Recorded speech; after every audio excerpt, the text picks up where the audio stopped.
Assalamualaikum warahmatullahi wabarakatuh. Selamat pagi teman-teman semua. Di sini saya sebagai moderator kelompok 5. Kelompok 5 ini akan menjelaskan tentang pembentukan kalimat yang beranggotakan saya sendiri, Muhammad Hudan Sofi Mubarak, dan yang kedua ada Mbak Evi Uswatun Hasanah, dan yang nomor 3 Mbak Sida Roma Ramadhani, yang nomor 4 Mbak Insa Dwi Kairunisa. Langsung saja guna mempersingkat waktu, yang pertama akan dijelaskan oleh Mbak Evi Uswatun Hasanah. Pada umumnya, kalimat bahasa Indonesia memiliki 8 pola kalimat yang dapat dikembangkan. Berikut ini adalah pembahasannya. 1. Berpola SP. Kalimat ini memiliki unsur subjek dan predikat. Predikat yang digunakan dapat berupa kata kerja, kata benda, dan kata sifat. Contohnya yaitu Ani sedang memasak. Ani adalah subjek yang melakukan pekerjaan memasak, sedangkan memasak adalah pekerjaan yang sedang dilakukan. Predikat di atas termasuk predikat kata kerja. Yang kedua, berpola SPO. Kalimat tipe ini memiliki unsur subjek, predikat, dan objek berupa nomina atau frasa nomina. Contohnya yaitu ayah mencuci mobil. Yang menjadi subjek adalah ayah. Pekerjaan yang dilakukan adalah mencuci sebagai predikat. Yang dicuci atau dikenai pekerjaan adalah mobil sebagai objek. Yang ketiga yaitu berpola SPPL. Terdiri dari unsur subjek dan predikat serta ditambah dengan adanya pelengkap. Biasanya pelengkap berupa kata sifat. Contoh yaitu saya minum yang dingin. Saya sebagai subjek melakukan kegiatan minum sebagai predikat dan yang diminum adalah minuman yang dingin sebagai unsur penjelas dengan menggunakan kata sifat dingin. Yang keempat, berpola SPOPL. Contohnya, dia makan nasi yang dingin. Dia sebagai subjek, makan merupakan kegiatan predikat. Nasi adalah objek yang dimakan, yang dingin adalah penjelas dari nasi yang menjadi objek. Yang kelima yaitu berpola SPK. Contohnya, saya makan dengan santai. Saya sebagai subjek melakukan pekerjaan. Pekerjaan yang dilakukan saya adalah makan sebagai predikat. Keterangan yang dipakai adalah dengan santai, merupakan keterangan cara saat si subjek melakukan pekerjaan makan.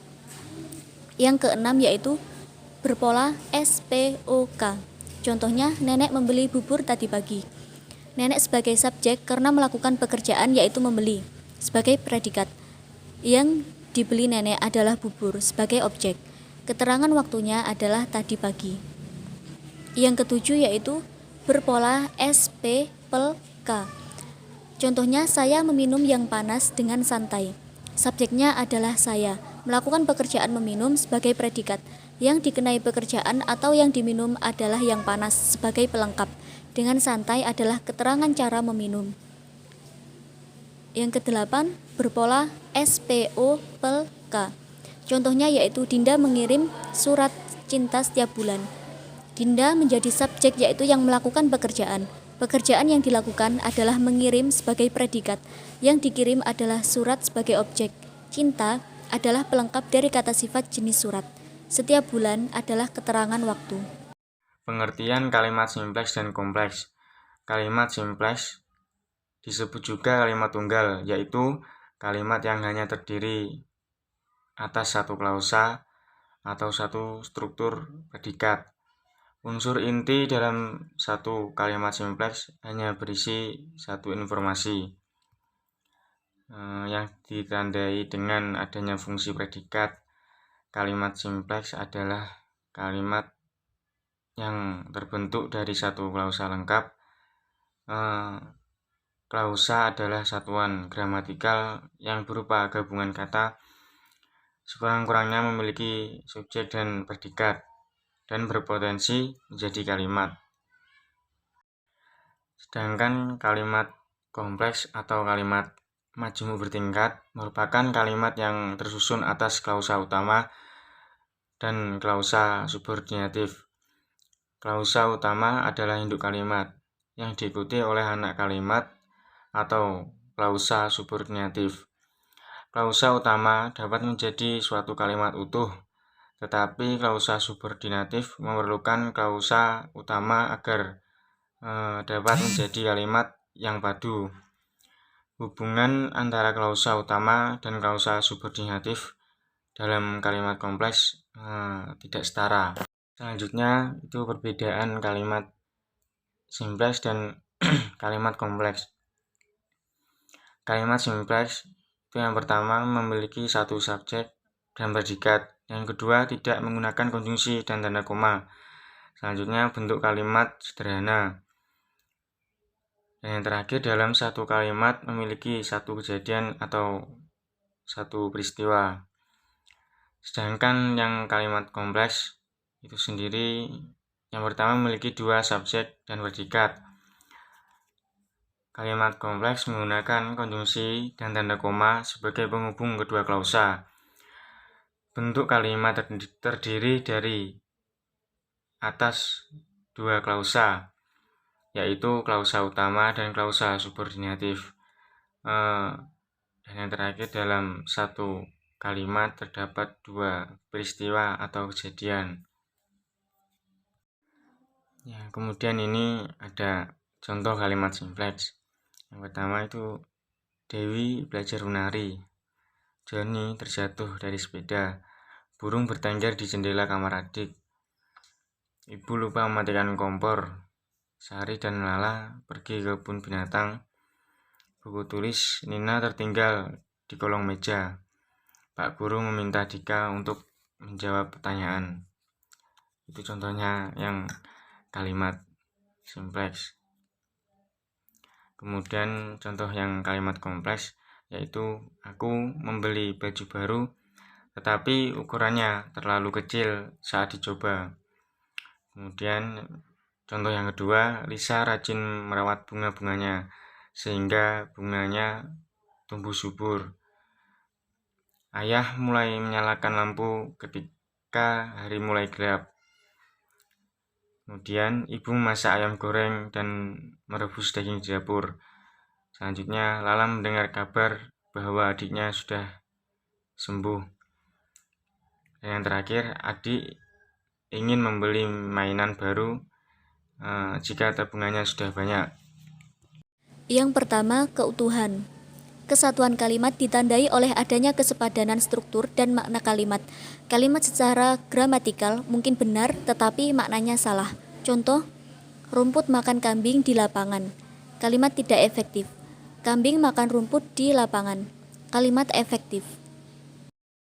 Assalamualaikum warahmatullahi wabarakatuh. Saya di sini akan menjelaskan tentang kalimat efektif dalam bentuk kesejajaran. Kesejajaran adalah penggunaan bentuk kata atau frasa berimbuhan yang memiliki kesamaan baik dalam fungsi maupun berikutnya. Jika bagian kalimat itu menggunakan verba berimbuhan di, bagian kalimat yang lainnya pun harus menggunakan di lagi, dan begitu juga dengan penggunaan verba lainnya. Contohnya seperti kakak menolong anak itu dengan dipapahnya ke pinggir jalan. Itu tidak efektif. Anak itu ditolong kakak dengan dipapahnya ke pinggir jalan. Itu contoh yang efektif. C yaitu kalimat efektif dalam kefokusan. Ketegasan atau penekanan ialah suatu perlakuan penonjolan pada ide pokok kalimat.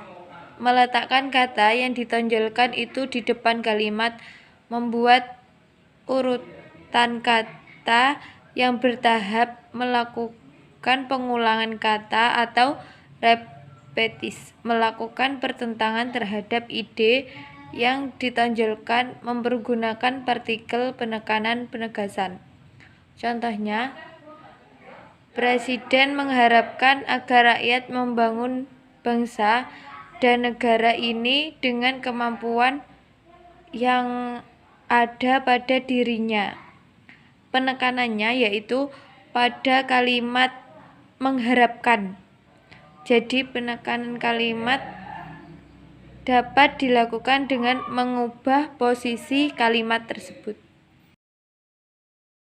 Kecermatan. Cermat ialah kalimat yang dihasilkan tidak menimbulkan tafsir ganda dan harus tepat diksinya. Prinsip kecermatan berarti cermat dan tepat menggunakan diksi.